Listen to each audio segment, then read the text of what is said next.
ધીવત ગામે એલસીબીની મોટી કાર્યવાહી ₹3.65 લાખનો દારૂનો જથ્થો ઝડપાયો। વિગતે વાત કરીએ તો છોટાઉદેપુર જિલ્લાના કમવાટ પોલીસ સ્ટેશન વિસ્તારમાં આવેલ ધીવત ગામે લોકલ ક્રાઇમ બ્રાન્ચ દ્વારા દારૂ બંધીના કાયદાની કડક અમલવારી હેઠળ મોટી કાર્યવાહી હાથ ધરવામાં આવી। એલસીબીની ટીમે બાતમીના આધારે બજાજ કંપનીની રિક્ષા રોકી તપાસ કરતા ભારતીય બનાવટના વિદેશી દારૂની કુલ 802 બોટલ કિંમત ₹2,60,802 મળી આવી હતી।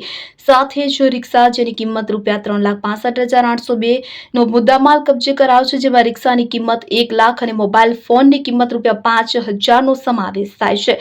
પકડાયેલ આરોપી તરીકે રાહુલ કુમાર મહેશભાઈ કહાર વય 30 રહેવાસી પાણીગેટ કહાર મોહલ્લો વડોદરાની કાયદેસરની ધરપકડ કરવામાં આવી છે। કાર્યવાહી પોલીસ અધિક્ષક ઇમ્તિયાઝ શેખના માર્ગદર્શન હેઠળ અને પોલીસ ઇન્સ્પેક્ટર MF ડામોરના નેતૃત્વમાં હાથ ધરાઈ હતી। દારૂબંધીના કાયદાનો કડક અમલ થાય અને પ્રોહિબિશન સંબંધિત ગેરકાયદેસર પ્રવૃત્તિઓને જડમૂળથી નાબૂદ કરવા જિલ્લા પોલીસ તંત્ર સક્રિય છે। ત્યારે ગુજરાતમાં દારૂબંધી હોવા છતાં દારૂ ક્યાંથી આવે છે, કોણ લાવે છે અને સ્થાનિક પોલીસને તેની ખબર કેમ નથી? આ સવાલ સામાન્ય નાગરિકોને સમાજમાં વારંવાર ઉઠે છે, ખાસ કરીને જ્યારે દારૂબંધી હોવા છતાં વારંવાર મોટા જથ્થામાં દારૂ ઝડપાય છે। આ પ્રકારનો કેસો બતાવે છે કે ક્યાંક ને ક્યાંક સ્થાનિક સ્તરે દેખરેખમાં ખામી છે, સપ્લાય ચેનમાં રેકેટ કાર્યરત છે અને ઘણીવાર બાહ્ય રાજ્યોમાંથી આવતો દારૂ સ્થાનિક સ્તરે સુરક્ષિત રીતે પહોંચે છે, જે વિના સ્થાનિક મદદથી શક્ય નથી। એટલે કે સરકારી તંત્ર અને પોલીસે આ મામલામાં કડક પગલાં લેવાની વાત કરી છે, પણ જો નિયમિતપણે લાખો રૂપિયાનો દારૂ ઝડપાય છે તો આ બાબત છે કે દારૂબંધીનો કાયદો કાગળ પર જ